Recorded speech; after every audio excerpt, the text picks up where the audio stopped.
আজকে আকাশটা ছিল মেঘে ঢাকা, কুয়াশার মতো নরম হয়ে আকাশ ঢেকে রেখেছে মেঘ। বাইরে বৃষ্টি হচ্ছে, তাই আর কাজে যাইনি। কিন্তু ঠিক তখনই নজর গেল আমার বাসার সামনে ছোট্ট এক আশ্চর্য দৃশ্যের দিকে। একটি পাখির বাসা, সেখানে এক জোড়া পাখি কিচিরমিচির করছে। বাসার মধ্যে আছে দুটো ছোট্ট নিখুঁত নীল রঙের ডিম। কত যত্নে ওরা এই বাসাটা বানিয়েছে, প্রকৃতির মায়ায় গড়া এক নিঃশব্দ শিল্পকর্ম যেন। এই ছোট্ট বাসাটা যেন প্রকৃতির এক মায়াবী সৃষ্টি, যা আমাকে মনে করিয়ে দিল জীবনের সবচেয়ে সুন্দর মুহূর্তগুলো আমরা খুঁজে পাই নিঃশব্দ সাধারণ দিনগুলোতে। আজ আপনাদের সেই মায়াবী মুহূর্তটা দেখাবো। চলুন দেখা যাক পাখি দুটো আর ওটার দুটো।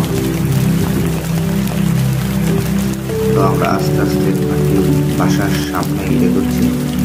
এই যে আপনারা দেখতে পাচ্ছেন পাখির বাসা, তার ইতিমধ্যে পাখিটিও বাসার মধ্যে বসে আছে। ওর ডিমগুলোকে এই ডিম মারতে চলে গেল পাখিটি। এতক্ষণ কিন্তু পাখিটি এই বাসার মধ্যে বসেছিল, আমি চারদিকের ভিডিও করতেছিলাম। কিন্তু যখন একটু ক্লোজ হয় তখন কিন্তু পাখিটি বুঝতে পারে, তখন একটু মানে ভয় পেয়ে চলে যায়। তো এই যে দেখতে পাচ্ছেন দুইটা ডিম, মানে পাখির দুইটা ডিম দেখা যাচ্ছে, নীল রঙের ডিম, খুব সুন্দর ডিম। কালারটা অসাধারণ কালার, খুব সুন্দরভাবে দেখা যাচ্ছে। খুব কাছে, মানে মাটি থেকে প্রায় 6 ফিট উপরে, মাটি থেকে 6 ফিট উপরে পাখিটার বাসা। কত সুন্দর করে পাখিটা তৈরি করেছে, আসলে অসাধারণ লাগতেছে দেখতে। এই হলো সেই পাখিটি যে এইমাত্র উড়ে গেল।